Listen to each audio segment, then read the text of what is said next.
नमस्कार. मी हर्षदा कबाडे. मी एक योग शिक्षिका आहे. आज मी तुम्हाला 4 वेदांच्या थोडक्यात माहिती देऊ इच्छिते. आपलं एक वेदांमध्ये जे सांगितलेलं सार आहे आणि वेद आपल्या जीवनासाठी किती अत्यमूल्य आहे त्याच्याबद्दल मी तुमच्यासमोर बोलू इच्छिते. वेद हा प्राचीन परंपरापासून म्हणजे 5000 वर्षापूर्वी लिहिलं गेलेलं आहे. साक्षात ब्रह्मदेवानं वेगवेगळ्या ऋषीमुनींकडून वेदांचं वर्णन केलेलं आहे. वेद काय आहे? वेद जीवन जगण्याचं शैली आहे.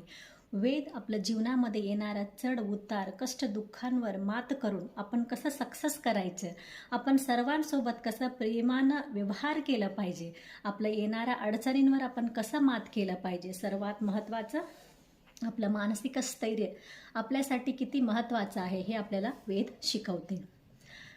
वेदांमध्ये सांगायचं म्हणजे 4 वेद आहे. तुम्हाला सर्वांनाच माहितीचं आहे. फर्स्ट वेद येतो ऋग्वेद, यजुर्वेद, सामवेद आणि अथर्ववेद. ह्या 4 वेदांचा जेव्हा आपण अभ्यास करतो हे आपल्या जीवनामध्ये एक 20% तरी आपण अंगीकार केलं ना आपलं जीवन धन्य होतो. आता पहिला वेद आपला ऋग्वेद. ऋग्वेदामध्ये काय सांगितलेलं आहे? ऋग्वेदांमध्ये निसर्गाचं पूजा केलं जातो, अग्निदेवाचं पूजा केला जाते, आपलं गंगामाताचं पूजा केलं जाते, भूमातेचं पूजा केलं जाते, सर्व एक निसर्गाचं पूजा तिथं केलं जातो. कारण का? आपलं शरीर पंचमहाभूताने बनलेलं आहे. निसर्गाचा अंश आपलं प्रत्येक कणकणांमध्ये आहे. जल, अग्नी, वायू, आकाश आणि पृथ्वी हे निसर्गाचं अंश आपल्या संपूर्ण शरीरावर आले आणि ज्यावेळी आपल्या शरीराचा अंत होतो त्यावेळी हे पंचमहाभूत निसर्गामध्ये विलीन होतो. त्यामुळं तरी आपल्या वेदांमध्ये निसर्ग देवतेचा पूजेला खूप महत्त्व दिलेलं आहे. आणि प्रकृतीला आपण ज्यावेळी पूजा समर्पण करतो, एक देवतेला आपण आव्हान करतो, त्यावेळी प्रकृती पूजा केलं म्हणजे काय? प्रकृती आहे तर आपण आहे, नाहीतर काहीच नाही. दुसरा वेद येते यजुर्वेद. यजुर्वेदामध्ये कर्मकांड सांगितलेलं आहे यजुर्वेदामध्ये आणि ह्याच्यामध्ये सांगितलेलं आहे यज्ञांचं विधी, मंत्र, वेगवेगळा जप तप ह्याच्यामध्ये सांगितलेलं आहे. ॲक्च्युली ह्याला प्रॅक्टिकली त्यांनी करून दाखवलेलं आहे. कुठला मंत्र केलं तर आपण देवाला आव्हान करू शकतो, कुठल्या मंत्रानं कुठलं विधीनं आपण कुठलं देवाला एक आव्हान करतो आणि ते मंत्रोच्चार आपल्या तोंडावाटे आपलं एक जिभेद्वारे ज्यावेळी आपण ते जिभेतून आपण म्हणतो त्यावेळी तुमचं संपूर्ण शरीराला त्याचा इफेक्ट काय होते. आणि यजुर्वेदामध्ये सांगितलेलं आहे आहुती. अग्नीमध्ये ज्यावेळी आपण वेगवेगळ्या पदार्थांचा आहुती करतो ते सुद्धा किती महत्त्वाचं आहे हे यजुर्वेदामध्ये खूप छान रीतीनं सांगितलेलं आहे. अगोदर आपल्याला एक सर्व रोग निवारणासाठी सुद्धा एक यजुर्वेदामध्ये खूप छान रीतीनं विधी करायचं, खूप छान रीतीनं यज्ञ यागादी करायचं. त्यावेळी घंटो तासन तास बसून आपण ज्यावेळी यज्ञातून येणारा धूर, ज्यावेळी ते धूर तुमच्या डोळ्यांमध्ये जाईल, डोळ्यांचं शुद्धता व्हायचं, एक आपल्या डोळ्यातून येणारा अश्रू तुमच्या डोळ्याचं शुद्धीकरण करायचं असंही एक वेदामध्ये सांगितलेलं आहे. तिसरं वेद आहे सामवेद. ह्याच्यामध्ये ईश्वरांचं स्तुती सांगितलेलं आहे. सामवेदामध्ये अखंड संगीत आहे. आपण जे आता आपण म्हणतो आरती म्हणतो, देवीचं, गणपतीचं, मातेचं वेगवेगळं आरती म्हणतो, ते आरतीपासून शास्त्रीय सुगम संगीतापर्यंत ते इथं आपल्या सामवेदामध्ये संगीताचं सार इथे सांगितलेलं आहे. आपण जे गोड शब्द बोलतो ते सुद्धा एक स्वराचं संगीतच आहे. आपण बघितलं तर आता एक इतिहास आपण जे पाहिलं तर हम्पीसारखं एक महान तीर्थस्थळामध्ये कांबामध्ये सुद्धा संगीताचं एक गुंजन निर्माण होते. कांबामध्ये त्यांनी सप्तसुरांचं एक नाद तिथं केलेलं आहे.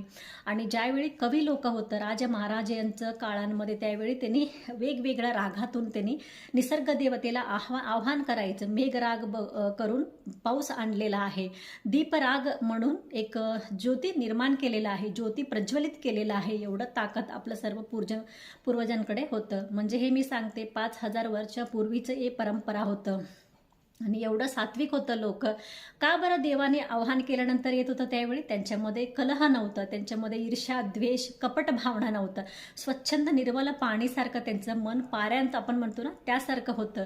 त्यामुळे तरी आव्हान केल्यानंतर देव येत होतं. आपण पण व्रत यज्ञ याग पूजा वगैरे करतो पण आपला प्रॉब्लेम सॉल्व्ह होत नाही असं कित्येक लोक म्हणतात. कारण का? तुमचं मन पवित्र करा. शुद्ध मनानं तुम्ही ज्यावेळी भक्ती कराल तुम्हाला त्यावेळी फक्त देवासमोर डोळे बंद करून तुम्ही फक्त देवा देवांचं नाव घेतलं तरी तुम्हाला देव प्रसन्न पावतो. त्यासाठी तुमचं मन इथं संपूर्णपणे शुद्ध पाहिजे. मनाचा विचार सहजतेरीतीनं पाहिजे. तुमच्या मनामध्ये येणारा विचार दुसऱ्यांच्या कल्याणासाठी येणारा विचार असलं पाहिजे. ओके. त्यानंतर सामवेदामध्ये खूप छान सांगितलेलं आहे, ज्यावेळी तुम्ही शास्त्रीय संगीत सुगम संगीत ऐकताना तल्लीन होतात त्यावेळी लोकांचा अश्रू धाराकार व्हायचं. एवढं त्यांनी रागाचा आलाप करताना कंटिन्यू त्यांचं एक श्वसन रोखून त्यावेळी त्यांनी आलाप करायचं. त्यावेळी टाळ्यांचं वाजन, त्यांचं एक गजनादांसारखा आवाज यायचा त्यावेळी. त्यानंतर अथर्व वेद सांगितलेला आहे. अथर्व वेदामध्ये काय आहे, विज्ञानांचा समावेश आहे. मनोविज्ञान, अर्थशास्त्र, समाजशास्त्र, ह्याच्यामध्ये राजनीती सुद्धा आहे अथर्व वेदामध्ये. कृषी, आयुर्वेद आणि परत गणितशास्त्र, ज्योतिष्य. आणि इथं काय सांगितलेलं आहे अथर्व वेदांमध्ये, स्वर्णधारण. आपण सोन्याचा दागिना ज्यावेळी तुम्ही धारण करता त्यावेळी त्याच्यावर असलेला धातू तुमच्या हेल्थसाठी किती महत्त्वपूर्ण आहे हे आपल्याला अथर्व वेदांमध्ये खूप छान रीतीनं सांगितलेलं आहे. थोडक्यात वेद म्हणजे काय, ज्ञानार्जन आहे. वेदाचा अर्थ काय आहे, ज्ञानार्जन. ज्यावेळी 5000 पूर्वी सृष्टी निर्माण झाले त्यावेळी लोकांना काही भावना नव्हतं. एखादा प्राण्यांसारखं त्यांचं विचारधारा होतं. त्यांनी जे मिळेल ते खायचं. आणि एक जंगलामध्ये आपण म्हणतो ना आदिमानव, त्यासारखं होतं. त्यांचं भावना शून्य होतं. ते लोकांना काही समजत नव्हतं. त्यासाठी ते निर्मूल होण्यासाठी साक्षात ब्रह्मदेवांनी वेगवेगळ्या ऋषीमुनीद्वारे वेदांचं निर्मिती केलं. हे चारही वेदांमध्ये सांगितलेलं आपण खूप डीप, मी थोडक्यात इथे तुम्हाला सांगत आहे. ज्यावेळी डीप आपण स्टडी करल 4 वेदांचं, हे आपलं जीवन धन्य बनवते. आपण वाचून पेपर लिहून सोडून द्यायचं असं नाही आहे. मी मागे पण बोलले, एक 20% तरी आपण आपलं जीवनामध्ये ते आव्हान करून घेणं खूप महत्त्वाचं आहे. ह्याच्यामध्ये आहार विहार आहे. आपण कोणासोबत कसं व्यवहार करायला पाहिजे, येणारा आपण जे लोक आपल्याला तुच्छ बोललं किंवा आपण जे कसं सहजपणानं हँडल केलं पाहिजे. आमच्या वाणीतून दुसऱ्यांना मन दुखवायला नको पाहिजे, असं आपलं वाणी असायला पाहिजे. इतकं छान त्यांनी विधानमध्ये सांगितलेलं आहे. आता जे लोक इतकं सुशिक्षित झालेलं आहे, खूप आपल्याला तंत्रज्ञान पुढे गेलेलं आहे, तरीसुद्धा लोकांना हेल्थ इश्यू खूप चालू आहे. प्रत्येकांना टॅबलेट्स चालू आहे. वयाचं लिमिटेशन नाही आहे. 15 वर्षाचं 20 वर्षाचं आतलं मुलांना हार्ट डिसीज होतो, कार्डियक अरेस्ट होतो. इतकं प्रॉब्लेमॅटिकमध्ये का चाललेलं आहे, कारण उद्वेग मीन्स त्यांच्यामध्ये असलेला एक राग द्वेषादी भावना त्यांनी कंट्रोल करू शकत नाही. आणि काय होतं, हेच उद्वेग ज्यावेळी आणि त्याच्यासोबत आपण खूप हायपर होतो. टेन्शनसुद्धा आपलं जीवनाला एक अंत करण्यासाठी महत्त्वाचा पार्ट आहे टेन्शनचं. त्यासाठी टेन्शन फ्री लाईफ जगणं आत्ताच्या घडीला शक्य नाही आहे. त्यासाठी तरी तुम्हाला इथं इंडियन नॉलेज सिस्टम जे आलेलं आहे, भारतीय ज्ञान प्रणाली.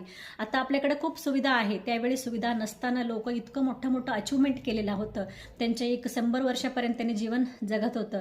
त्यांचं कान पिन आणि त्यांनी कसं वागत होतं, हे रूढी संप्रदाय हे आपण आपल्यामध्ये अंगीकार करणं खूप महत्त्वाचं आहे. धन्यवाद.